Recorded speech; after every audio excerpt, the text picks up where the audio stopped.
Hello and welcome to another small screen Star Wars. As always, I'm Julian Mush. I'm joined by Daniel D'Souza and Rachel Wilkinson. Hey. And we're going to be talking about Chapter 15, Season 2, Chapter 15, Season 2, Episode 7. I'm restarting the whole thing. I know we're live, but I'm just this is the joys of live. We're just going to redo the whole thing. We're starting fresh. We're going to start fresh over. Here we go. Hold on one second. I just want to see if I can. I don't know how this works. I'll just leave it. It's fine. Hello, everyone, and welcome to another small screen Star Wars. As always, I'm Julian Mush. I'm joined by Daniel D'Souza and Rachel Wilkinson. Hi. And we're going to be talking about The Mandalorian, Season 2, Episode 7, Chapter 15, The Believer, this week. As we do every week, as we like to recap all the nitty-gritty details of The Mandalorian and all things happening on the small screen for Star Wars, which turns out is a lot. So, which is pretty much everything. Yeah, it's basically everything. So I don't know if everyone is aware that there was a large Disney investors call a couple days ago in which they announced 10 Star Wars projects. It's crazy how much they talked about. And we just recorded, Dan and I and Jeremy from the Tower Babble podcast just recorded a full episode where we talk about that, as well as all the other Disney news, as well as the HBO Max deal. So that'll be up on the feed later this week. So keep an eye out for that, and that'll have more kind of a deeper conversation about the Star Wars projects as well. So I guess, Rachel, I'll just ask you, which of the Star Wars projects is most exciting to you that was announced? I mean, it's probably kind of obvious, but the Obi-Wan series and the Ahsoka series for sure are, the two I'm most excited for. Did the new Bad Batch sizzle reel excite you at all, or more excite you any more than it did before? I mean, I didn't watch the trailer honestly yet. Right.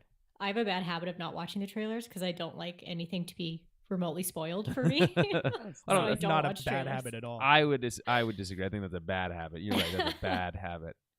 It's a pretty cool trailer. I would recommend it. It's one of the most fully featured. It's the longest one I think that they put out. And it's basically just a sequel to Clone Wars. So we covered Clone Wars Season 8. This is basically Clone Wars Season 9, essentially, for all intents and purposes. So I think that's really exciting. So I'm excited about that. Dan, which of those projects has got you the most excited? Is it the Acolyte, where we know nothing about? It might be Acolyte, just because of the time period that it exists, and it exists in the High Republic, hundreds of years before the events of the movies. Cool. So it's not quite the Old Republic, but it's close enough. More excited for that, I'd say. I'm trying to think what I'm most excited for. I think it's the Obi-Wan show. I think that one first. Andor got more fleshed out. It's a limited series. We made fun of the Andor a lot just for being kind of it seemed unnecessary, but I think we're going to see some interesting stuff from that. I'm obviously really excited about the Rogue Squadron movie coming from the director of Wonder Woman. There's a lot. We're not going to cover it all today because we don't have enough time, but again, you can find more of our deeper conversation and then the full podcast later this week. So keep an eye out for that. So before we get into the meat, the nitty-gritty of this episode, I'll just remind everyone to follow us on Twitter at TowerBabbleCast, Facebook.com/TowerBabbleCast, and head over to our website, towerofbabble.ca. That's BABBLE. I don't think I say that enough. Not the biblical way. It's probably obvious. It is probably. There's a lot of babbling that's going on in our podcast. Right.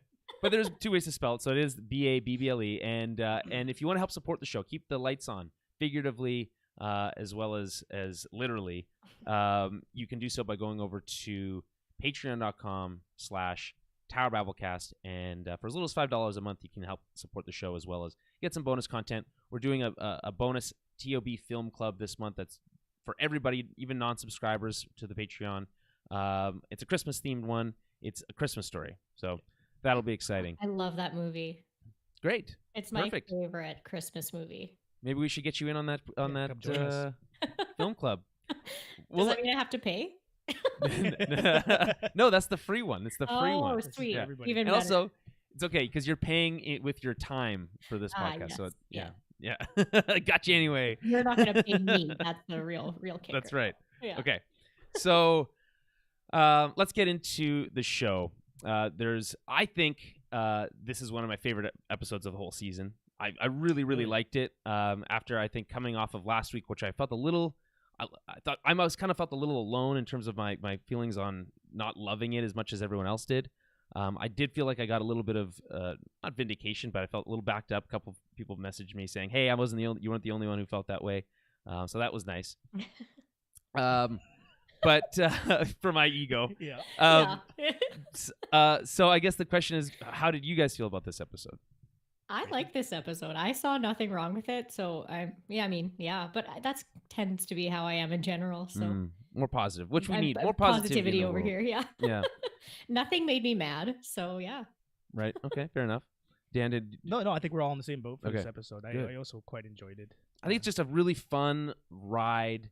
It really feels like Star Wars. There's a lot of like Star Wars tropes in there that coming down to even dressing up as the stormtroopers. Yeah, there's so many classic Star Wars things in this. Yeah, I just love it. I think, I think it's paced perfectly, which is actually reminds me a lot of the last episode that Rick Famuyiwa directed. So this is directed and written by Rick Famuyiwa, who directed and wrote, I believe, the Prison Break episode that Bill Burr was featured in last season.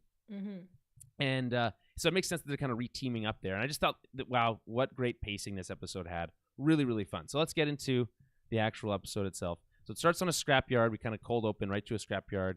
And this is apparently a New Republic scrapyard because there's Imperial like TIE fighters and repurposed AT-ATs and stuff like that. And Bill Burr, his character Miggs Mayfeld, is basically cutting up or trying to recycle essentially these old Imperial like TIE fighters and stuff. Yeah, he's just a Star Wars chain gang. Yeah. Do you think there's more? Okay, I guess for a couple other thing I would mention is the episode is titled "The Believer." Is that that's referencing Mayfeld, or do you think there's more to it than that? That's tough. I think it's got to be.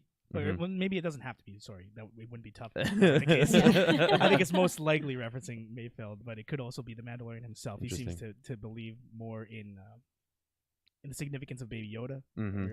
Yeah. Well, yeah, maybe. I would agree with that.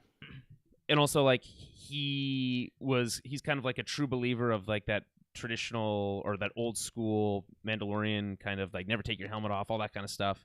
That he's maybe kind of learning that that's not the only way, or there's other ways to. Which would make him less of a believer, though, right? Right. But that's true. I don't know. So this is one that's a little bit less clear cut, which I kind of like. It's probably meant to be Mayfield. It just doesn't really. It's not like he comes across as having had a crisis of faith. And it's more like he's a believer. He's more like a disbeliever. Yeah. Right. Yeah. Non-believer. Yeah. Okay. So we start on the scrapyard, and what I was going to ask you before is, do you think there's some symbology or I'm not think that's the word I'm looking for here. Symbolism, I guess, with the idea of like he's like an old Imperial. He's a piece of scrap. He's a piece of scrap. Repurposed exactly. for better use. Yeah, kind of. Yeah, sure. All right. I was just looking for Easter eggs everywhere, but I couldn't find anything. Well, yeah, it's just kind of a bunch of metal of a very distinct TIE fighter shape, and then those again more like crane AT-ATs that we've kind of seen already before. So that's kind of fun. So a New Republic droid, again the same style that we saw on the prison ship. And by the way, it starts with an overhead shot of a ship flying away. That's the same style prison ship as last season. So that's interesting as well. So reusing those models. So this New Republic droid that now has a zappy stick, it makes the New Republic come across much less, I guess, soft and gentle. But they are prisoners. So he's been remanded into Marshal Cara Dune's custody, and Mayfield wants to know where he's going or where he's being taken, as we see Slave One in the distance. And Mayfield is surprised when he sees Boba in his like freshly painted armor. Were you guys surprised to see that freshly painted armor? I was, but it looked so good. I guess they had a decent long enough voyage that he had time to repaint his stuff. It's polish it up. Yeah, I mean, it didn't have to be like, it could have been stayed all wrecked for this whole season. Then we could have, when he saw him next season or another time, it could have been cleaned up. But he does look badass in the armor now. He looks way better, like with all black underneath instead of that weird like beige thing he had under before that just looked like it fit wrong. Like under the armor over the black, it looked a lot better. Well, he was basically wearing like a house coat before, and now and now he's got like the whole armor thing. I still prefer the like I guess Empire Strikes Back Boba Fett look with like, again, beige, but like more of like a jumpsuit look underneath. I thought I like that one a bit more. He still's got a little bit of a skirt going on, and I generally do like a good command skirt. Of course, but But I don't like it here. And I like that he's got that like little rifle that he has from Empire again as well. It just there's something funny about like holding. It's like a little bit smaller than you'd think it should be. Everything, his armor too, feels a little bit smaller than it should be. Yeah. Anyway, he looks really cool. And there's one Easter egg that I didn't catch, but I saw on the Screen Crush recap, was that you see the Mandalorian sigil on his arm, which we've already known was there. That's kind of where that came from, was from that armor originally. But on his right shoulder, the opposite side of the blinky lights, is a different sigil, and that apparently is a sigil of a character, and I can't remember the name off the top of my head, that we kind of talked about in that Jango Fett kind of backstory that is or is not maybe canon. It sounds like they're kind of canonizing it. Something like Jas or something like that. Yeah, Jasper Wind or something like that. Anyway, that's that sigil. So Jasper Wind. It's not Wind. Really made up. It's not Wind. Yeah, but it doesn't sound any more crazy than any other Star Wars name. So it's not a character that I'm familiar with. Jaster Marin, I think is what it is. Okay. Anyway, so that's interesting that they're giving hints to that as well. And I guess, by the way, while we're talking about Boba Fett and specifically the actor who plays him, Tamora Morrison, he's been popping up in more and more places and has been rumored to have been cast as well, not as Boba Fett in the Obi-Wan series. So maybe a Commander Cody appearance. I think that would be very exciting. It just really fits the feel of that show without or at least fits the timeline and fits the idea of it. Fits the timeline, certainly. Yeah. So that's cool. Anyway, so Mayfield's surprised when he sees Boba. You think, he basically mistakes him for Mando, our Mando, and then is even more surprised when he sees Mando himself walk down the ramp. Kara says she's bent a bunch of rules to get him out of the scrapyard, and he's basically useful to them because he is an Imperial and still knows his protocols and rules and all that kind of stuff. Any thoughts on this opening scene? I just love the musical sting that each Boba Fett and Mandalorian get exiting Slave One. It's not a huge elaborate point. I just like hearing it is cool. Every time they walk on screen, it's like it's like a wrestler with their opening music. Yeah. And you get the like every time Mando walks on. I like that too. So that's fun. Yeah, I appreciated that it wasn't any sort of like crazy long like prison break episode. I was a little worried that it was going to involve some kind of complicated plot on how they were going to get him out of this. I like that it was just east. She just went there and got him. So yeah, I also like that because that saves time for the more stuff with the finale. By the way, again, we talked about this last week, but we didn't really have any idea what was to come here. I am very pleasantly surprised about this week's episode. It's like really exciting. I thought it was really fun. That being said, it doesn't really feel like a penultimate episode. You know what I mean? It just kind of feels like another kind of adventure of the week, which might be just how this show is at this point. But we'll see, I guess, in next season if they kind of adjust that at all. So they are on Slave One and they're making their way. We'll talk about that in a second. But the one thing that's really cool here is they get onto the back of Slave One and they sit down on the inside, and then we see the inside rotate for the first time, because it's like we've always seen people walk in and then the ship fly away in like a very different like attitude than it lands in. Yeah. And now we kind of understand. I've always been confused about that. I've always wondered. I'm like, is he like always lying down when they land? Like, I wasn't too sure how the inner mechanics of that ship worked, so I was really pumped to see it. Doesn't really make sense still, because it reduces the amount of actual space inside, because it's not a sphere, right? Like it's still a long thing, so it's not entirely clear how that works, but it it's just looks a portion cool of it though. That's on like gyros. Right. Yeah. I remember seeing in the previous episode when we saw Slave One, but like multiple ladders, like one ladder that looks like it wouldn't work from one direction, but then when the ship turns, it kind of would still work, I guess, presumably. But it doesn't really matter that much, because even the Millennium Falcon's interior doesn't work. So it doesn't fit inside the body of the Millennium Falcon. So it doesn't really matter that much, but it is cool to see that they put some thought into it, you know. So anyways, they take off, and Kara and Mando set the stakes, basically. They need to know where Moff Gideon's cruiser is so they can find Grogu. And Kara calls Baby Yoda / Grogu, in reference to Mando, his kid, which I think is kind of funny. Did you guys pick up on that? Yeah. He's like, he lost his kid. Mm-hmm. Yeah. I don't know. I just thought that's kind of just different language than we've seen, but that might be kind of emblematic of kind of the direction they're taking that relationship for Mando and Grogu. So, Mayfield hopes that they will let him go if he helps. Kara's not so generous at first. She's like, that's just not how that works, which is fair. Mayfield explains that she needs to find, that they need to find an internal Imperial terminal. This is just like the gobbledygook that they need to. Yeah. This is where it falls apart. This whole thing doesn't make sense. I'm on board for the whole episode and the larger plot points and such, but the technical aspects makes no sense. So he talks about needing to find an internal Imperial terminal. Makes sense. Something that's connected to something that's connected to the Imperial network, so you can find out where the cruiser is. Yeah, but this facial scanning thing makes no sense because it's like opposite facial scan where it only works. It only works if it detects someone who's not allowed. Yeah. I thought that was weird too. So I'm like, so I don't get it. Like if why can't if you're just anybody off the street, you can just use the computer. It doesn't seem to matter. As long as you're not wanted by the ISB. Or you're not like associated with the New Republic, but at all.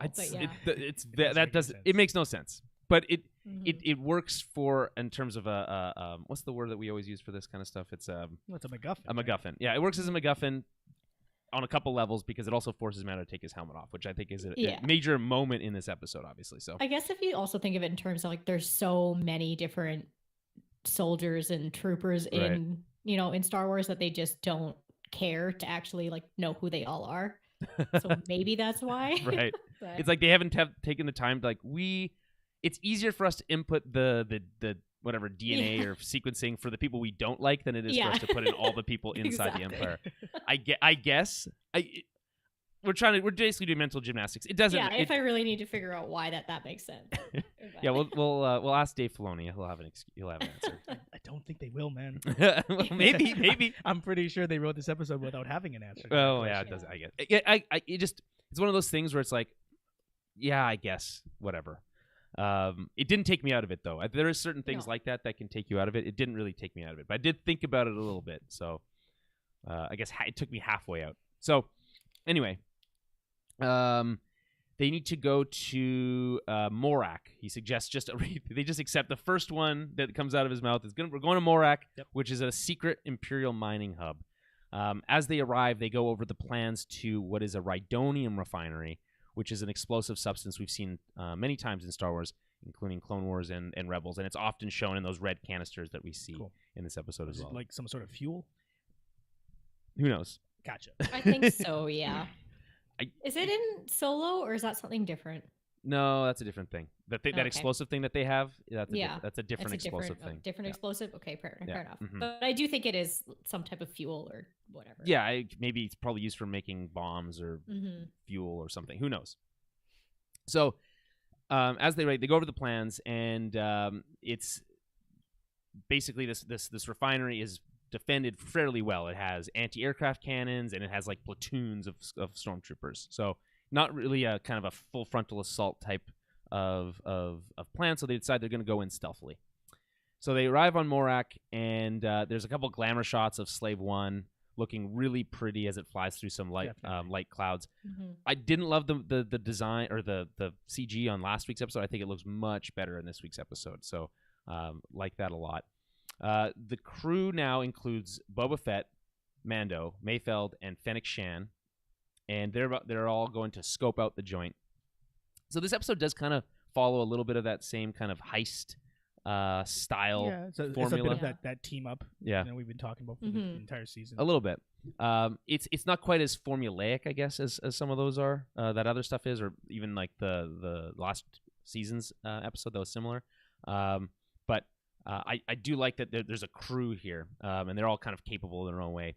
So the plan is to hijack one of the Rhydonium shipments, dress up as a trooper, grab the data, and escape to the roof where Boba will fly in and pull them out. Super simple, no problems. But maybe there's a couple of complications. So we talked about the facial scanner thing. So according to Mayfeld, ex-Imperial remnant bases, or this is not ex-Imperial, but Imperial remnant bases, like these are set up and operated by the ISB. So the ISB is the Imperial Security Bureau. They're often the ones, if you go back to the original trilogy, if you saw officers wearing like a white uniform, that was an ISB officer. Okay. And I think that's a little bit retconned, and that it comes in later and stuff. But so that's the ISB. They're basically the secret police of the Empire. So anyway, they've set up this base, and because of that, they use some type of facial scanner to identify those wanted by the ISB, including criminals. No. It wasn't a facial. This one was a genetic scanner. Yeah, Right. that was different. There were two different scanners. Oh, okay. So this is why it's dumb, because they create two different MacGuffins in order. So the first one is this genetic scanner. It makes it such that Kara can't go. It has to be Mando. Right. For whatever reason, it would recognize her genetics, and so I don't understand why they had to dress up as the stormtroopers necessarily to get past that scanner if it's genetic. And then later on the other scanner, he has to take his mask off in order to pass the threshold. I wonder if that's just like I'm wondering if they meant the same thing. Like it was supposed. The facial scanner is the genetic scanner. I wonder if that's what they meant, but they didn't make it very clear. Yeah, I think it was also a little bit of like they weren't necessarily going to get the genetic scan happen to them, but it was like if they do get genetic scan, then it's going to cause a red flag, and it's going to be right. And then I think news. they say the guns are drawn. So. Yeah. It's just like from a storytelling perspective, you can't have two situations that require them to put masks on and off to get out of the same situation. Right. Yeah. So this is all done because they need to separate the right people and put the right people in the right places. And this is all you can kind of feel the screenwriters at work here, which is not always great. I don't love that, but again, I think generally this episode holds up, that there is some kind of seams that you can kind of see through. So because Cara Dune's a New Republic officer, it's not going to work for her. She's gonna get flagged, and Fennec Shan can't go because she's been flagged by the ISB. Sure. What's interesting is in the sizzle reel for the Bad Batch, it looks like Fennec Shan will appear in that show. So that's kind of cool as well. Kind of a couple more tie-ins. So she can't go, or both of them can't go, and then I really like this. They look to Boba, and he says that they might recognize my face, which is obviously a reference to the fact that he has the same face as millions of clone troopers. Yeah. And it just wouldn't work. It'd be fairly conspicuous, right? So that's funny. At first, when I first watched it, I was like, yeah, but you're wearing your helmet. Like, what are they gonna? Because like they were still talking about the genetic scanner at that time, so I was like, that doesn't make any sense. But yeah, obviously, no, it's reference to the fact that he's a clone. Okay. So this only leaves Mando and Mayfeld as the logical choices. They can't trust Mayfeld to go alone because they're worried that if he did, that he would snitch them out, basically. Which is, I think, a fair thing to worry about. So there's lots of consternation about Mando going, because it would mean he has to take off his helmet. But again, this is confusing at this time if you're first watching it, because it's like, is it genetic scammer or what's not necessarily? It doesn't matter. But so they're talking about the helmet. They do a lot of legwork to set up the helmet stuff, or to remind you about the helmet stuff in this episode. Clearly on purpose, because they bring it up later. So he's like, whatever, I'll do it. Basically saying he'll do it because it's for Baby Yoda. He wouldn't do it for any other reason. And but he promises he won't be showing his face. So he says. So this is where again there's sowing that kind of that internal conflict a little bit here. So. Any thoughts on this part? I mean, I think we kind of covered the holes in the plot, but anything that you liked here? It's fairly short, but I honestly really enjoyed seeing more Bill Burr. He's a delight on screen. That's such a great comment, because I think I was skeptical of him in the first, not just skeptical of him as a character, but as an actor in the first season. It sort of felt like this thing where the writers write in, some celebrity just because they're a fan of the show, that singer that was in Game of Thrones. Oh yeah, Ed Sheeran. Right, that was bad. Exactly, like he's just there because he's a big fan and he has connections, right? So that's what it felt like. But no, Bill Burr actually is like killing it in this episode. He's a legit actor, and I think he. What I really like is that not only does he bring his personality, he has his Bill Burr personality in there a little bit, but he's not just Bill Burr. He's this Miggs Mayfeld person. He feels real to the world, right? And he has personality, which is not always the case. It's not something you would expect from a stormtrooper. Right, and it's just like, it's a really refreshing kind of like, almost, I don't want to say Han Solo-esque, but he's got some gusto that you don't often see in Star Wars, or at least not, not as often, and I liked it. So I think he's got that kind of funny swagger to him where it works really well. So heist phase 1, I call the switcheroo. So there's cool music that kicks in. I really like the score, especially during the chase sequence.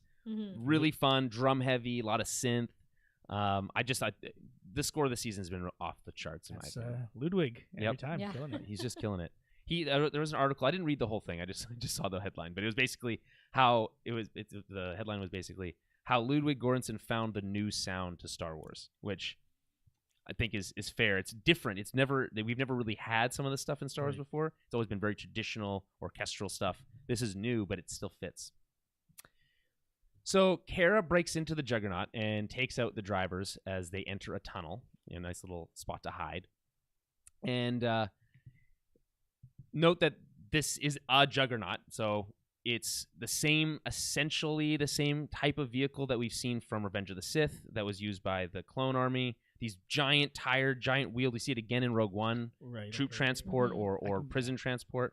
It's very similar. The only time you see wheeled vehicles in Star Wars is these quote-unquote Juggernauts. And it's always because they have giant wheels. You can't have regular-sized wheel stuff. You have to have giant wheels if you're going to have wheels at all.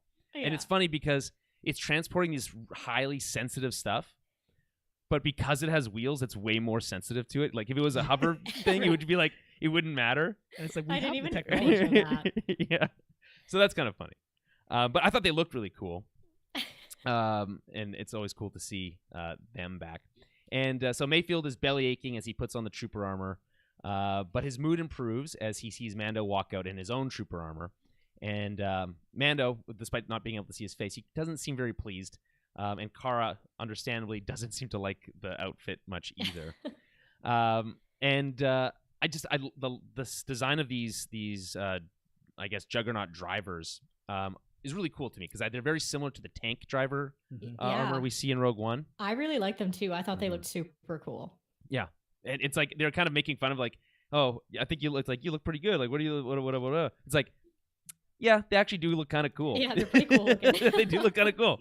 Fair enough. They look alright. They can still do the quintessential Star Wars like half turn in a mask, right? Yep. Which is the coolest pose in Star Wars. Exactly. It's like the look, just that there's a look. It's slower than that though. It's just like because you can't see the face, right? But you know the look on behind the mask.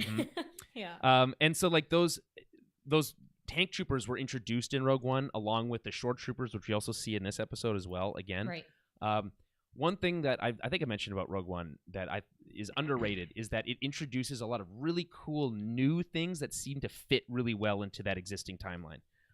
Death Troopers, the TIE Reaper, the short troopers, the tank itself, like that. Like all those things seem to just fit naturally kind of into the world, but that were never there or part of the original trilogy. So I think it's cool that we see kind of come in here a little bit again as well. So that's cool. And so Mando leaves his duffel bag full of armor with Kara to take care of it. Any thoughts on this kind of mini scene? I got a lot of really good like Rebels feels from this because it's very similar to what Kanan and Ezra are doing all the time. Where they're constantly dressing up as clones. It's that very classic beat them up, take their armor, and pretend to be them. So yes, I really appreciated that. They basically do the bang the heads together move here too, which is always very funny. Yeah, always. It's the easiest way to knock out troopers to just bang their heads together. Exactly. Even though they're wearing helmets. It really applies to any sort of henchman, not just troopers. That's true. It's a key flaw, a major flaw in the henchman. Yeah. So on the Juggernaut, Mayfield is kind of ribbing Mando about the armor. Now I think this scene is actually one of the better parts of this episode. But he takes his helmet off saying he can't see anything, which I think is a reference to Luke saying something similar into A New Hope. Sure. But again, it's like, well, none of those helmets look like they provide a lot of vision. No. I think it's also that like subtle jab at why stormtroopers are so bad at aim is because their armor is just not great. Yeah. Yeah, I think Rex says it once too when they're dressed up as stormtroopers. Yeah. And he's like wearing this crappy armor and he takes his helmet off. He's like, can't see anything in this thing. He can't hit anything on that. Which is funny because we know he's like a good shot too. So so that's always good. And it's nice when people are willing to take their helmets off because you get a little bit more acting out of it too. So that's kind of right. He's talking about how he's confused how Mandalorians always wear their helmets all the time. Again, more helmet talk. And there's a lot of talk about the helmet thing here that sets up what's to come later. Again, it's really important. They're really driving this home, drilling it home, that the helmet is going to be important. Though I need to give credit to the writers because it doesn't feel forced coming from Bill Burr's. No, it doesn't. Mayfield, To me, it almost felt like he had some kind of underlying reason why he wanted to see Mando's face, and because that's true. Even last season, he was like, "What's under there? Like, show me your face all the time." And it's normal for people to want to see other people's faces, like for trust issues. But it just feels like all this ribbing and like all this kind of like, he's basically it's a one-sided conversation. It's a lot of Mayfeld basically talking through and trying to convince Mando of like a different kind of perspective. But ultimately, it kind of comes off as him trying to convince himself a little bit as he talks about how, hey, it doesn't really matter if it's the Empire or the New Republic. It's all the same to these people or whatever, right? It's kind of trying to justify how he saw or how he kind of went up through the Empire. He talks about how, you're born on Mandalore, you're taught one thing, you're born on I think he says Alderaan, you believe another. Basically, but what he's saying is like, I was born somewhere where I was taught that the Empire was good, and I joined the Empire, and that's what happened, and I just did my job. He's basically using, and maybe I'm interpreting this a little bit wrong, and let's see what you guys think. He's basically using that I was just doing my job excuse a little bit, and kind of passing the buck in terms of the responsibility to just the way things are. What do you guys think of that? I think that's what he was doing when he was a stormtrooper, for sure. That was how he did. I think what he's saying in this scene, though, is maybe him seeing things differently, because later on in the episode, he does choose to take a form of responsibility for the events of the past. But really, it's just, he's disillusioned as a character, and so he's questioning Mando's convictions, right? Right. This conviction that I must never show my face to anybody is ridiculous, right? When you think about it, like, it's absolutely ridiculous. So he's poking fun at that, and eventually Mando does choose to sacrifice that conviction for the greater good in this episode. So Bill Burr's character is sort of just poking him there. Well, there's more to it. It's a philosophical conversation. Yeah. That's what it's about. Well, he says like later, it's like, hey, you and I were the same. He basically says that, and Mando doesn't believe that. He's like, we're not the same. But his argument, or Mayfeld's argument, is that they're both survivors, and that they both lived by a set of rules, and that they were willing to bend them or break them when push came to shove. Which is what happened in the episode. Right. I think he's just kind of trying to level with Mando a little bit and maybe explain things from his point of view and from his experiences. So, yeah, I would totally agree with what you said there, Dan. I think this scene plays better in a rewatch than it does the first time. So your first time you're watching it, I think it really feels more like Bill Burr trying to defend the fact that he was a stormtrooper, that he was like... I don't think so. I think but in retrospect, it feels much more like what you said. Like, it feels a lot more like him kind of challenging Mando, but also challenging himself a little bit, So anyway, so Fennec calls that phase 1 is complete. The switcheroo is over, and that phase 1 is complete, and Mayfeld continued, and Mando and Mayfeld continue down the road, and they're seeing kind of like destroyed juggernauts to the left and right as they continue. Like, that's unsettling, right? So we hear some chatter over the radio about how if you don't drive slow and steady, the Rhydonium will explode. It's basically, again, this is kind of just setting up stakes here. Really needed to. That was like very important that they said that over the radio. Again, it felt kind of normal, but a little forced. Like, of course they know that. Like, they've been driving these for how long, right? So as they drive past a local village, Mando looks out the window and he sees some street kids, particularly a young boy who I think looks a lot like the actor who played a young Mando from those flashbacks. And so he's kind of staring and looking at this kid, and the kid's looking back at him. What do you guys make of that kind of exchange? Rachel? Yeah, I feel like, I don't know, maybe Mando feels a little bit, not conflicted, but is maybe, like you said, seeing himself as that kid and realizing, he's in this stormtrooper armor, and they're just driving past these kids, and he knows, like, they feel unwanted, right? Mm-hmm. Dan, what do you think? I agree, definitely. I think he's thinking about what Mayfield was saying to him, that regardless of the regime in charge, these people's lives more or less aren't impacted. right, or are impacted the same way in that they're equally as bad. Exactly. Yeah. Right.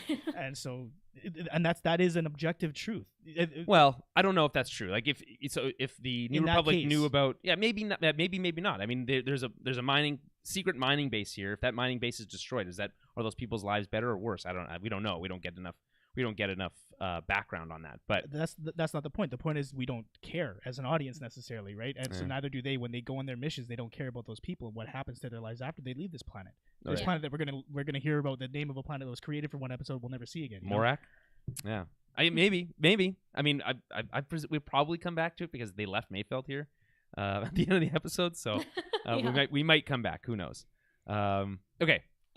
So meanwhile, Mayfeld is waxing gone poetic about how it doesn't matter to the regular people that you mentioned who's in charge, and Mayfield says that he and Mando are the same. Again, survivors. We kind of went over this stuff a little bit, and this fascinating, I thought, one-sided conversation, mostly one-sided, is interrupted as the juggernauts ahead of them start blowing up. Though, before we kind of move on to the kind of action scene, there's this line that Mayfield gives. If you can make it through the day and you can still sleep at night, you're doing better than most.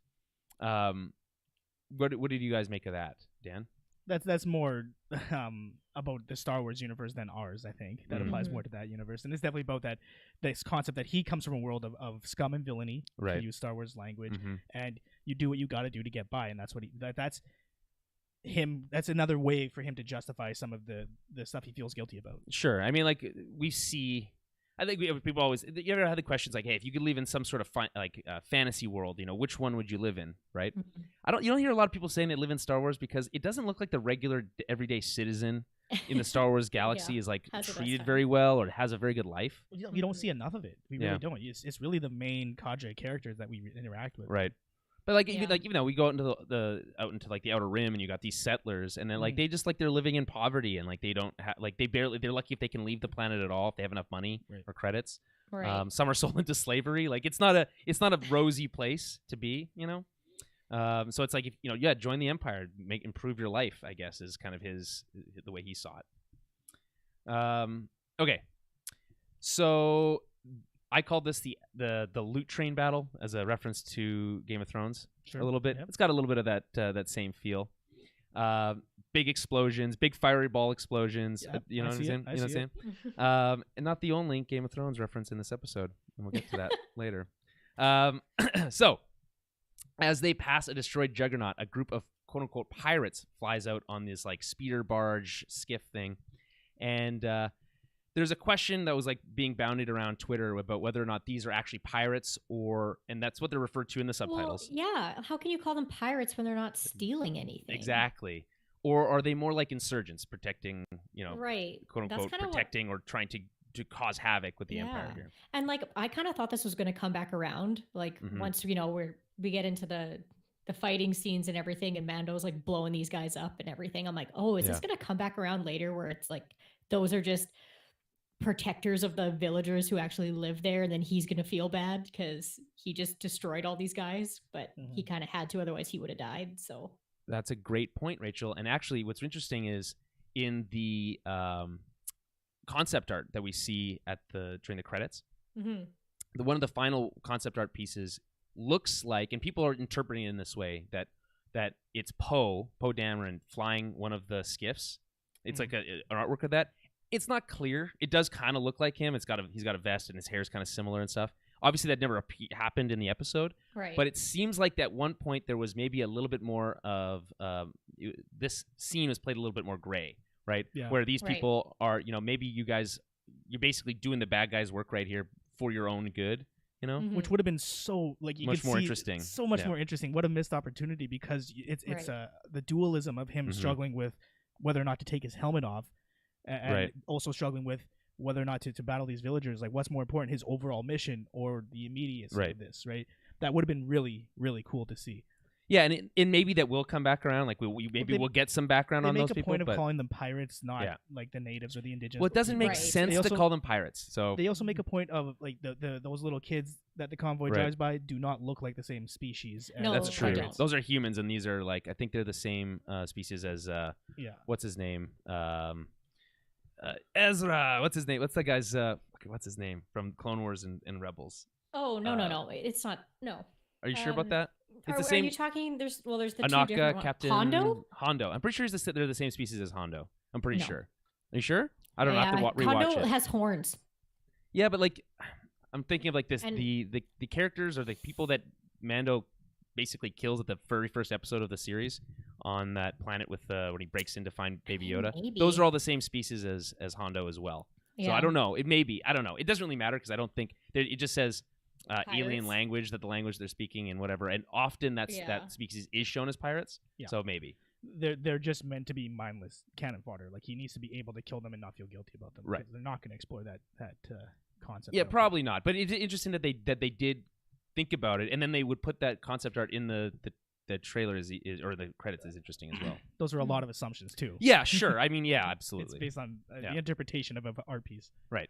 So, so pirates start to jump aboard, and they have thermal detonators as Mando attempts to stop them. And so I like that he kind of pokes his head out, and like very similar to like a train situation where you like poke your head and you start shooting along the side. I like that. Pokes his head out and he starts shooting at these guys. And Bill Burr's character, Mayfeld, is rightfully upset that he's just shooting at them with a blaster. Yeah. And he's using that like standard issue sidearm that comes with comes with the action figures as well. I think that's kind of cool that he's not using any special weapon. He's just like using whatever is available. And I do like the shot where he shoots the guy in midair as he's jumping across. That's pretty cool. Yeah. So these thermal detonators that they have, there's like little silver balls. That's the same style of thermal detonator that we see in the original trilogy. We've seen like the big thick one that guy was holding right before he gets blasted. Right. A couple episodes ago. I think that's also a thermal detonator, but this is a little bit more traditional style. And anyway, these pirates arrive. They've got spears. They don't have guns because probably they don't want to blow up either.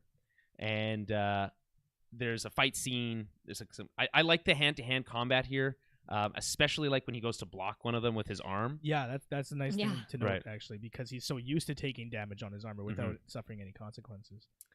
And so it breaks, and he's like, "Ow!" Yeah. And so he has to like change his tactics a bit, and I do like that. And so he fights off the first group, and then just when he's like, "Okay, whew," another group arrives, and then we get this I thought a really fun shot of like from the side as they jump across, like three of them jump across at the same time. I like that shot a lot. And Mando's gun jams, and I think that's like kind of played as like kind of a fun, quirky moment. Really fits the Star Wars kind of feel where he throws the gun at him. Yeah. It's such like a typical like Hollywood movie cop thing, like a jokey thing where the gun jams and then they just throw it and run away. Yeah. Well, in Saving Private Ryan, it happens. It's not quite played for laughs in that movie. No, where but they I just throw feel the like it helmets at happens each in a other. lot of like funny like cop shows too. But For sure. Or they run out of ammo. I feel like it doesn't happen in Star Wars too often because it's like what's jamming? jammed? What's jamming it? Yeah, I don't know. It's just malfunctioning. Yeah, so, just gonna throw but it does make a distinct like jamming like sound. But whatever. But again, using that crappy stormtrooper shit, and it's breaking down. Yep. So, more hand-to-hand combat. There's some really brutal deaths here, like as some get thrown underneath the Juggernaut and rone over. Pretty surprising for Disney too, because that one is specifically like there's some sound effects too. Yeah. And then like one guy gets stabbed with a spear, a sick spear throw, by the way. Hard to make that on a moving vehicle, probably, but hey, he's badass. So he gets pinned down at one point by I think three of them. One of the other pirates places a thermal detonator on the Rhydonium. Mando gets free, and he throws the detonator back at the other pirates, and he goes flying. It's kind of a fun shot. And then it just looks like they're all clear, and everything's gonna be fine. But then even more pirates arrive, and I'm just calling them pirates because that's what the show called them. Yep. And they need to slow down. This is the exact same time they need to slow down to cross a narrow bridge. So it kind of looks like they're done for because all these pirates all just have thermal detonators. They're just gonna like screw it. We're just blowing it up. Go. Yeah. More the merrier. It's like one of these will stick. And just as that looks like that's gonna happen, they're saved by some TIE fighters and a platoon of stormtroopers, and it's played like this big like triumphant moment, which I think would again make that kind of that if those were less pirates and more kind of like locals, would feel like would hit a little bit different. Because I think the episode wants you to feel that a little bit of that conflict, but it's mostly played for kind of like a triumphant moment, which is, I think, interesting. What do you guys make of that?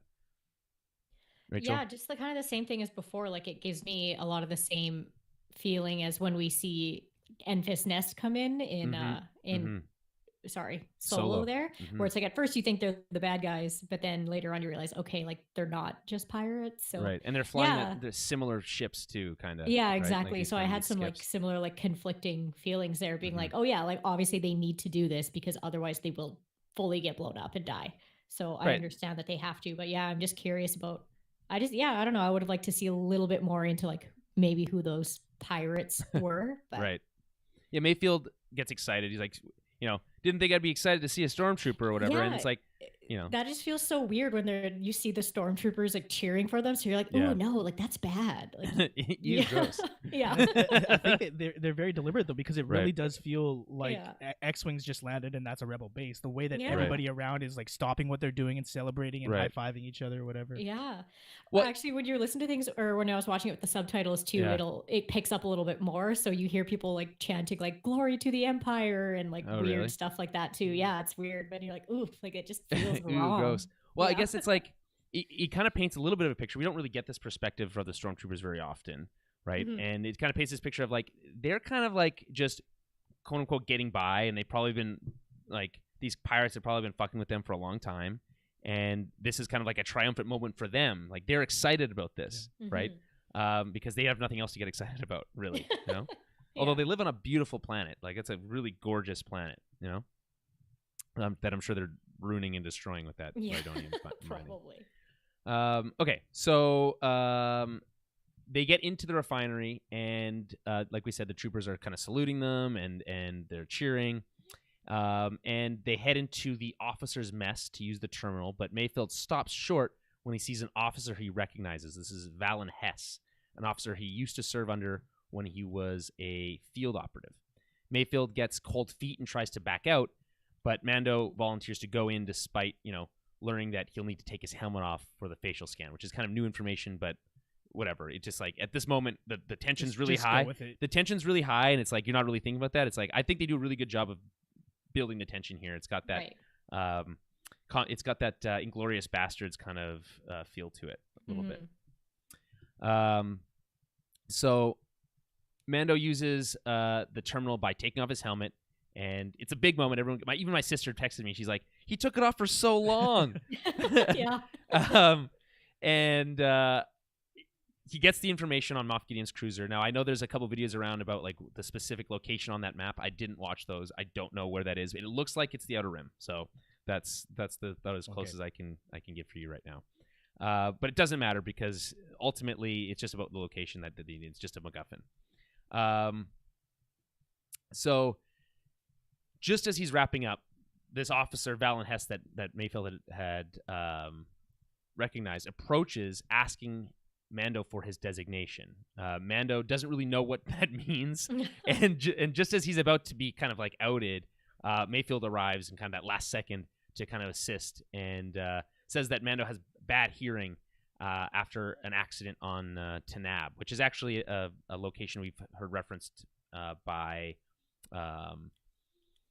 Lando in I think Empire, or yeah, maybe he says Jedi. Something about his like cabin losing pressure, and I guess that would I don't know, blow up your Who eardrums. Knows? But yeah, probably. So there, he's looking for his TK number, which is something we've kind of seen referenced a little bit. Like people said TK whatever for their stormtrooper number. I've never really understood what TK stands for, because the clone trooper numbers were CT, which was kind of clone trooper, yeah. But I never understood what the TK numbers were, or what they stood for. What's Finn? FN. TK, yeah. I don't remember what it is. A TK number though. I just don't remember what his. No, isn't he named Finn because it was an FN number? Or maybe it's an FN. Maybe it's because he's also not Imperial. He's also. I know. I'm just trying to think. Like, what is it? Maybe it's just like a series of random numbers always. But I don't know. All I'm saying is that's interesting that they kind of talk about that here.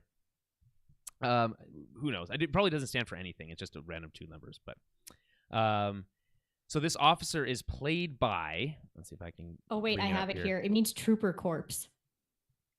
Corpse with a K. Corpse with a K. Trooper Corpse. Core. TK. Trooper Core with a K. KORPS. Yeah. Huh. Trooper Corps.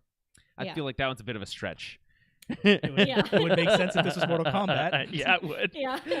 or Donkey Kong. Yeah, right. Yeah. Exactly. Those are the only That two. is what Google told me. Or so. Mario Kart. Yeah. So Valen Hess is played by Richard Brake. Now, Richard Brake played the Night King in the final season of Game of Thrones. I'm pretty sure. Sure I read that somewhere. I'm just going to double check that now because now I feel silly if it's not true. No, it's he's true. like a yeah. Someone else said that to me, and then when you look at his face, you're like, oh yeah, like that looks like Cool.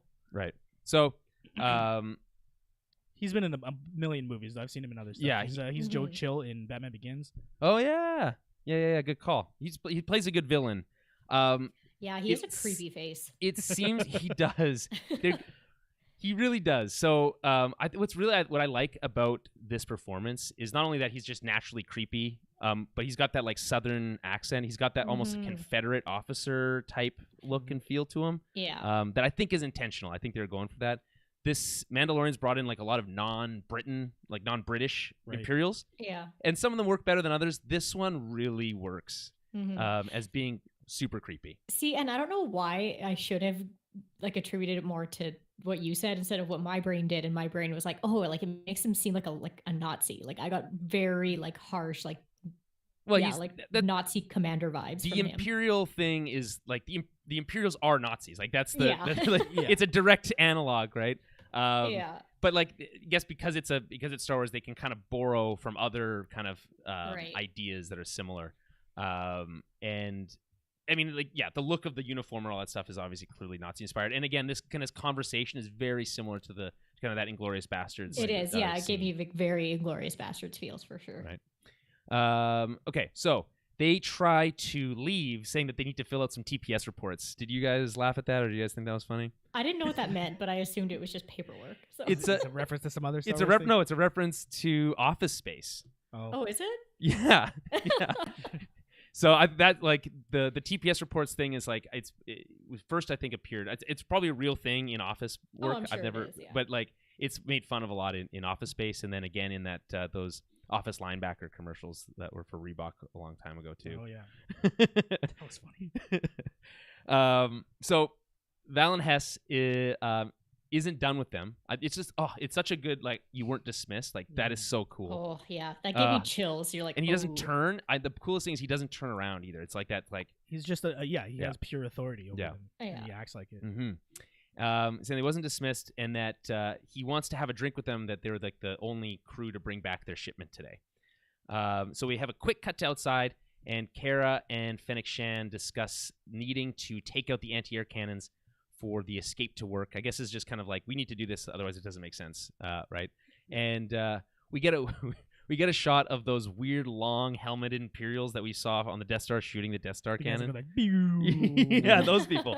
I guess they're just for shooting big cannons. That's their role, and that's what those helmets do. I guess I don't know, but it's fun. It's funny to see them. They're just the silliest of all the armors, I think, in Star Wars. It's for sure up there. The rebel long helmets are also silly too. So yeah, they look dopey helmets. For sure. Yeah, they look real dumb. This is why people like stormtroopers and all that kind of stuff, because they look cool, you know. But because like the rebels don't look that cool, right? Those bright orange jumpsuits aren't really that cool. I'm sorry, the Death Troopers look way cooler than a bright orange jumpsuit every time. But you know they also happen to be Nazis, so yeah. So. Back inside, Mayfeld and Valen and Mando are having a conversation. Now, this is the meat of the episode. It's the best part of the episode. I think we can all agree. So I mentioned the Southern accent thing here. I think it really brings out the kind of the menace and the stuff that's going on. And then that's not to imply that people who have Southern accents are. Kind of sounds like it. I'm not implying that. I'm not implying that. But I think that's kind of the Confederate thing is kind of what they're going for here. Less throwing all Southern people under the bus is not trying to do that. No, if you took it that way, I apologize. Not what I intended. So Valen proposes a toast. He's looking for something less rote. Anytime that a villain can say rote, I think is always like it always gives them that like smug superiority kind of thing. Yeah. He says he wants something less rote than cheersing to health or to success. So Mayfield proposes toasting to Operation Cinder. Now, this is something we've talked about before. Operation Cinder is the kind of the contingency plan that Emperor Palpatine had in case of his death. That basically, if he died, then burn it all to the ground because no one else deserves it. So it was the process of systematically going planet to planet and killing everybody. It was genocide on a kind of a different scale than the Death Star. A little bit differently, but similar idea.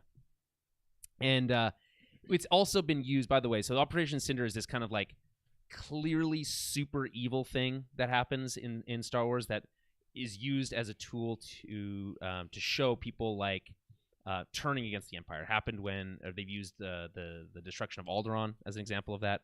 It was not seen as a positive move by the Empire, by Imperial citizens, and a lot of people turned against the Empire when that happened. Okay. And this is another example of that, right? So the Emperor is dead, and immediately after, there's a lot of chaos in the galaxy, right? So the Empire is a lot of remnants everywhere, right? It wasn't the entire fleet wasn't at the Death Star 2. So there's all these remnants around, and they're given these marching orders, and it turns a lot of like longtime Imperials off, or not a lot, but some, right? So we've got a couple. Right. The main character from Battlefront 2 is one that's turned off by Operation Cinder. We have this one, and we have Mayfield here as well. I'm sure we'll see others because it's one of those kind of like delineating lines, Anyway, so they're having this conversation, and they're talking about Operation Cinder, and apparently Mayfield served during Operation Cinder on Burnin Con, which is a planet that's been referenced before, but it doesn't really matter. It's a mining planet. And Mayfield talks about how he lost a whole division, thousands of his fellow troopers, and a whole city on that day. And this villain, Valen's basically saying, I had to make a lot of tough decisions that day. But he's kind of saying it in a kind of like a way that like it was like, he wasn't really that conflicted about it, No, yeah, it doesn't like seem he's to be proud of showing it. guilt. Yeah. Right. And I just love Mando's side eye. He's like, we have him. He's not wearing his helmet for one of the few times in the entire series, and he gives Mayfield like just the hardest side eye. Yeah. I also like that Mayfield decides to call him Brown Eyes. Like, we just call him Brown Eyes. Yeah. Because it's the first thing he sees when he looks at him, because he's never seen his eyes before. It's like that joke from Family Guy. He's like, my name is P. He sees a P and like a tear, someone crying, and then a griffin for some reason. Yeah. So he's like, yeah, we call him Brown Eyes. Which I like that. It's like kind of there's a little bit of a connection there. Mm-hmm. And so he gives him the side eye, and Mayfield starts talking back to Valen, which I thought was interesting. This is like where it starts to kind of like really ramp up, right? He's like, was it really good for these people that they all died? Was that really good? And then, Valen's just kind of like doubles down. He's like, yeah, they're all heroes of the Empire, or whatever, how he says it. And Mayfield's just like not having it, right? And there's this line that this officer says where he's like, everybody thinks they want freedom, but what they really want is order, which is like the scariest, that's like the Nazi stuff that you get. That's the, hey, they kept the trains running on time kind of thing. They don't, no one wants chaos, right? And that's how he justifies it. But he also talks about how they're in this great position to cause havoc in the galaxy because, hey, the New Republic's in disarray, is what he says, right? And we can just cause havoc until they come crawling back to us, right? It's like the most slimiest, grossest. Yeah, it's so creepy. I just yeah. Yeah. So, Mayfield just doesn't. He just he's not having it, and he pulls his blaster and he just shoots the guy square in the chest. Yeah, the tension in that whole scene was just like, oh, you could just feel it coming. But you could cut it with a knife. So okay. So Dan, what did you make of this conversation? Well, it's exactly like Rachel just said. It was an incredibly intense scene, and you are on the edge of your seat the entire time. I think it's a little weird for Mayfield to like smooth things over when the Mandalorian didn't know what to say for his explanation of it, and then when they sit down at the table, the first thing he brings up is this event, right? And like starts like challenging him. I think it's a little weird, but whatever. Forget about that. It's a great piece of dialogue. Yeah, a great scene all in all. It does. I like it because it does so many things. It builds from a storytelling perspective. It builds great tension. It also brings in lore and kind of elements of the canon that I think are going to be more explored or should be more explored. We kind of only seen in kind of edge cases, right? It does that really well, and then it does character. It's doing also explore his character. Right. It's really well done. I really appreciate that when you get to see more and more of these ex-Imperial officers who kind of completely changed their tune, where they really saw the awful stuff. And like, it kind of seems to me that Bill Burr's character, maybe even a long time ago, changed his mind about the Empire. Right. And, you know, he's starting to try to make himself feel better about the things he had to do, but now he's doing more things to kind of make up for it too. Yeah, I think there's that scene at the end where he's like, okay, take me back. Like, he feels like he's done something and he's like ready to kind of like pay for his crimes. Exactly. Yeah, he's not kind of harping on the let me go, whatever, all that kind of stuff. He's just like, okay, I did the thing. I feel I feel way better now. Yeah. But I still fucked up and I'm okay with accepting the consequences or whatever, right? So I think that's interesting. I think Mayfield is fleshed out as a character more than almost any other character is in this entire series, practically. That's probably and true. He does I think just does a really good job. It's just it's a testament to, I think, to Bill Burr's acting. So really good, and the writing as well. So there's this brief pause right after he shoots them that I think it works as kind of this like fun moment, but when you think about it, it makes no fucking sense. Like, people would react immediately. There's people, okay, so like there's the guy carrying the tray, right? That's one thing. Sure. So but then the next shot is them shooting two officers sitting at a table right behind them, right? And they haven't moved for like that full 5 seconds or whatever. And they're still like just sipping their coffee, even though a guy like I don't know if they're all sipping coffee. I think the idea is that they're just caught so flat-footed. It's such a unprecedented. Right, like, excuse me, what just happened? Too. Yeah. Yeah. Like, you just hear this noise and you look around and you're like, wait, what? Like, did his rifle, did his blaster just malfunction? I think the reality is, like, a lot of us don't know how we would react if we were sitting at a table and somebody 3 tables over shot someone. That's a good point, actually. That's a good point, actually. Yeah, I don't know. I have know no how. idea what I would do. Yeah. I'd probably drop to the ground. I mean, yeah, but I don't know. as a civilian, Yeah. But like that trooper, that sand trooper who's just like carrying the tray, is like, that's such a funny shot. Like, he's just like, The thing is, like, I guess maybe they're just desensitized to people shooting other people in the in the Empire, because it seemed to like Vader was just killing people like willy-nilly, all the time. That's a little different from like a trooper killing an officer. Yeah, to that's Vader, for sure like true. Choking a guy to death, but that's a good point. But still, I mean, like, weird shit happens in the Empire. So they make a break for it, and he gives him back his helmet. Mayfield does, to Mando, and says, "Hey, you know what? I never saw your face," which I think is a really nice kind of like moment. Like, I really liked that line, connecting them. Yeah. And Fennec and Kara cover them from their sniper positions as Boba flies in to pick them up. And then you get to hear a couple Wilhelm screams as each one has one. As they fall. I really like the design of this base.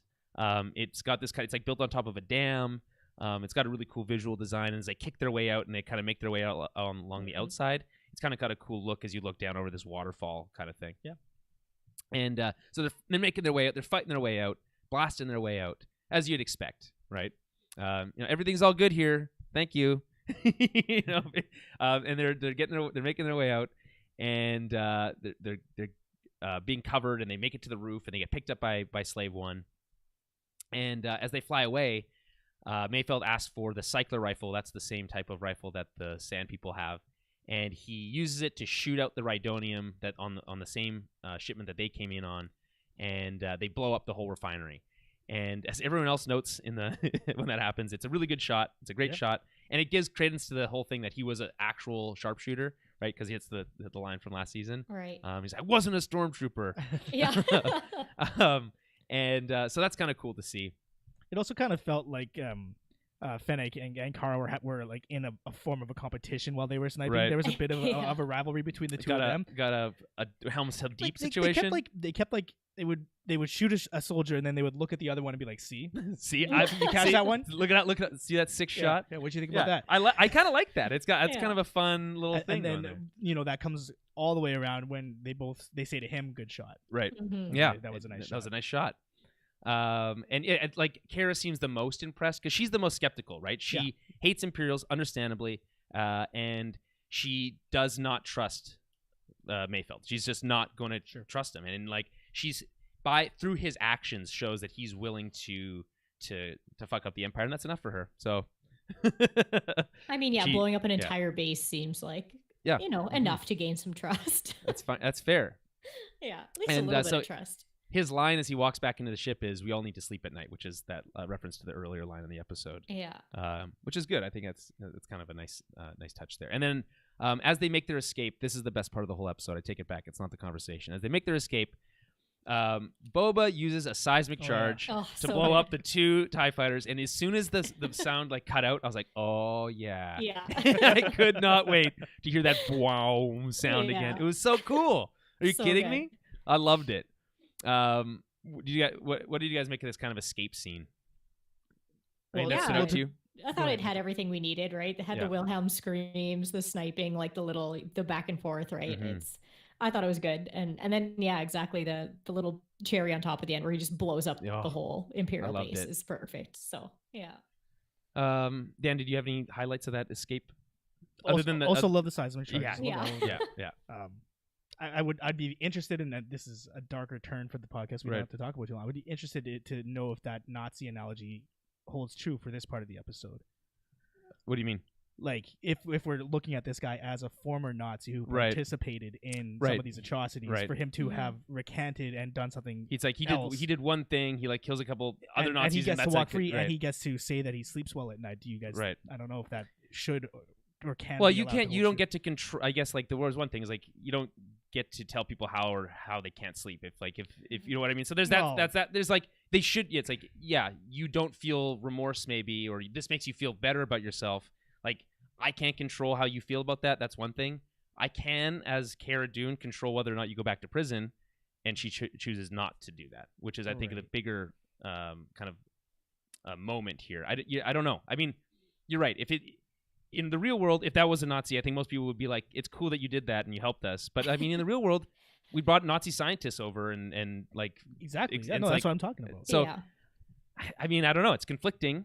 I don't know if there's like kind of a clear cut and dry answer to me, whether or not. Like it kind of depends because we don't really know much about his backstory, so we don't really know what he did when he was involved with the the Empire. It's like maybe he was one of those guys that tended to not necessarily always do what he was told. Maybe he tried to do the lesser of the evils when he was in the Empire. He was a sharpshooter. He would like his job would have been killing people. Yeah, I guess that's true. What's well, I mean, this is not the first time they've done this, by the way. This happens a lot with these Imperials in Rebels, in Finn, absolutely with Finn.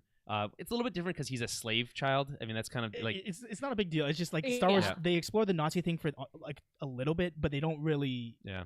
They flip the switch real quick from bad guy to good guy.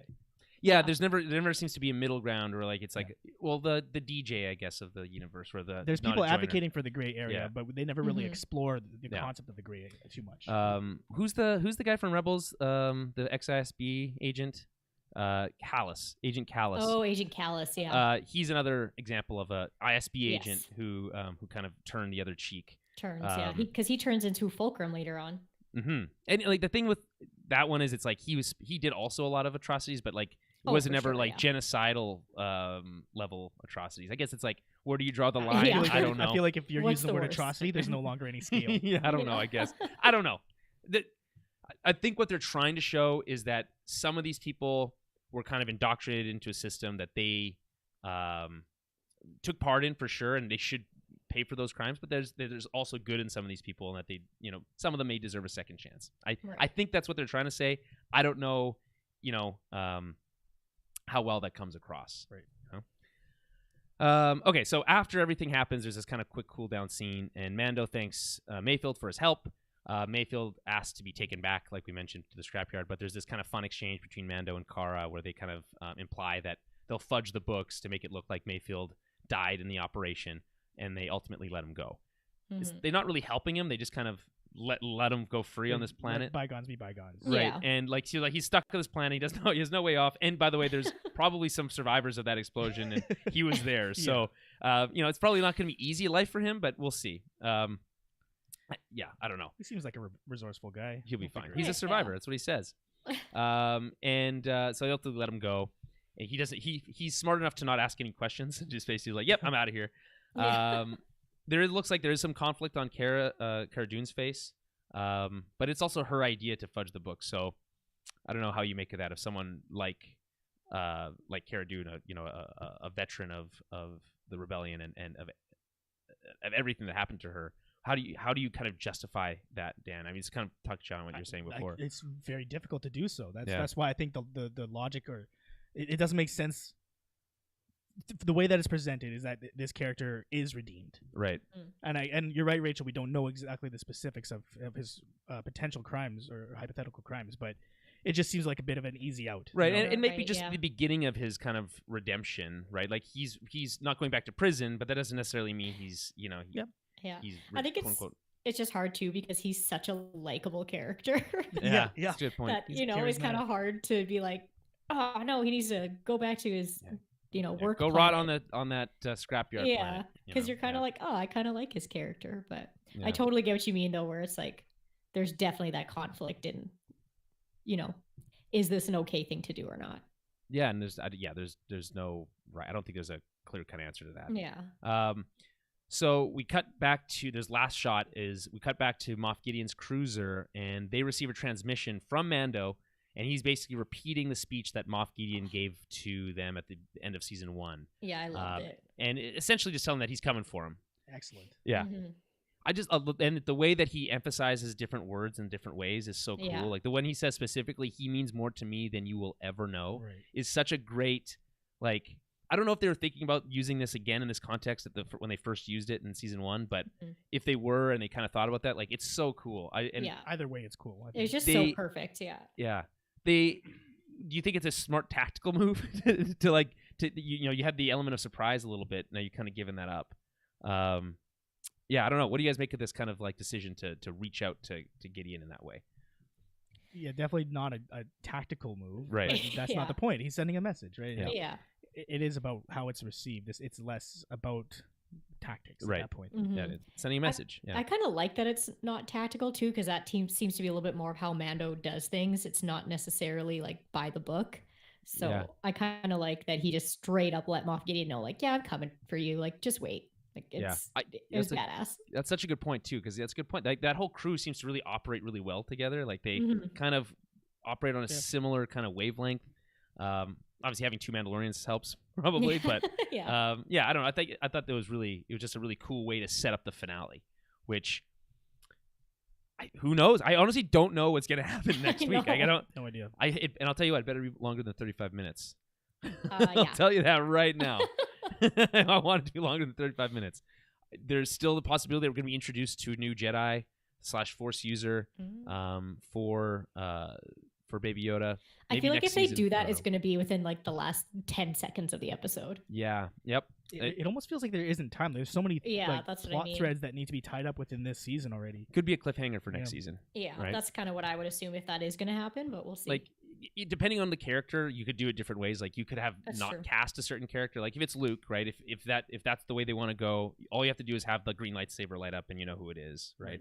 And stuff like that. So, who knows? I guess there's so many possibilities. I really hope there's a space battle next week. We haven't seen one really in like in Mandalorian. We'd seen a couple of them, but nothing like really in depth. Nothing obviously going to be at the scale of like the Scarif stuff or anything like that. But it'd be fun to see kind of like a dogfight. And like how they get onto the like presumably have to get onto the cruiser. Like it's like who knows? There's just a lot of possibilities. Yeah. Any final thoughts on this episode or predictions for next week? No, I just can't wait. I'm so excited. It's hard to predict. I feel like I wanted a bit more Boba Fett out of this episode, having just introduced him last episode. Yes. Yeah, that's and fair. I'm realizing I think that's something of a trend for this series is that they Bo-Katan is another example. These characters are introduced in a one-off episode, and then we never even talk about them, and there's no denouement after having like where do they go? I think this has got that Iron Man 2 kind of smell on it this season, where it's like, oh, there's a lot of they're doing a lot of legwork to set up the Avengers / the Ahsoka show / the what is the other one? The something of the New Republic, the Rangers of the New Republic, that kind of stuff. It's like, oh man, you guys are doing a lot of work here. Like, and it kind of shows, and it kind of affects the actual story itself in a negative way. And it really does, because it happened this week with Boba Fett. He's such a huge character. We saw him enough last episode, absolutely, but this episode he was basically in Slave One the entire time. He was mostly voiceover. I also thought it was really weird that I like that was one of the first thoughts. Like, man, I would have liked to have seen more of like Boba Fett's fresh armor, and it's not even about seeing the character. It's just more of his story. Right. You know, like he just dropped everything to do what the Mandalorian. We have no idea where did he come from. Why does how did he survive the Sarlacc pit? What all these questions that we have no idea. But I guess like none of these characters know to ask those questions. But so you can go even deeper than that. This is him and Mando have a shared lineage. Shared lineage. They are both Mandalorians. They have a lot to talk about. Right. A lot that the audience wants to hear them talk about. Yeah, and it's like when you have these 35-minute episodes, it doesn't really leave room for those character development kind of conversations. Where like, imagine if along the way, now I'm thinking like, what a huge missed opportunity. It's like, they're on their way to this planet, right? Mm-hmm. Where either the original scrap planet or to the new one that they go to with the refinery on it, where Boba Fett obviously has the time to paint his armor and do all this stuff, but we don't have time to sit down and have a conversation between Mando and Boba Fett and have just a 5-minute scene. Like, those were our favorite scenes in Game of Thrones, the conversations, the sit down one-on-one conversations. And there's plenty of time for it, and they've definitely spent time with characters in transit before, with maybe Yoda eating eggs or just trying to grab that ball for an extended period of time. So they could have written it into the episode. Whatever, they didn't. But that's something that I would have liked to see. It makes the show feel more shallow, and it could be a lot deeper if they wanted it to. And maybe they're working towards that. We do give the show a lot of benefit of the doubt, I think. Maybe unearned in some ways, but... Yeah, it might just be something that they're planning on doing something with later, but yeah. But I totally agree with that point. That was one of the first things that came to mind as well. Okay. Rachel, any other final thoughts or anything? No, not really. Yeah, I'm just, as usual, I can't wait to see how they wrap this season up, and what the little teasers that they give us for next season. So yeah, that's a good point, actually. Last season ended with the Darksaber, and we're like, what is the implications of that? Right, and we still haven't really found out. Yeah, we definitely need to see that cliffhanger moment this year. So right, I mean, that's the Beskar spear is the what's it called? Counterpart? No, the revolver, Chekhov's revolver. Yeah. He's gonna use that to fight. For sure. It's like probably right. 1000%. Unless you have a lightsaber, what else are you like? There's nothing else you can fight him with it. Yeah. But I guess like the question is, if you have a one-on-one standoff between Moff Gideon and Mando, and he's got a lightsaber, like is there any way that ends that one of them isn't dead? How does Moff Gideon survive that? I guess is the question, right? Because they're probably not going to kill Mando. Moff Gideon might win and just not kill Mando. Right. Yeah. Maybe. Yeah, it's true. Yeah.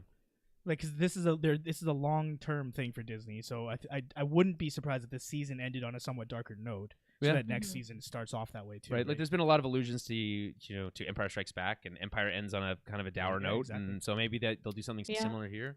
I mean, there's a lot of possibilities. There is the idea that, like, depending on how much work has been done on any of these shows that happen during the same timeline, Ahsoka and Rangers of the New Republic. Mm-hmm. That they might want to take Mando off the board for a little bit while they kind of get those shows up and running. And like, hey, if you've got their best friend Mando around to help, that would sure make a difference. But if he's in in custody or something, that might make that harder. So right, we shall see. There's no way to know at this point. Okay, let's wrap it up. Follow us on Twitter at TowerBabbleCast, Facebook.com/TowerBabbleCast, and head over to our website TowerBabble.ca to find everything we do. And if you want to help support the show, we'd love it if you did. Head over to patreon.com/TowerBabbleCast and help keep the lights on. And we will be back next week with the finale, Chapter 16 of Season 2, Episode 8, Chapter 16 of The Mandalorian, and we'll talk to you then. Sweet. Super sweet.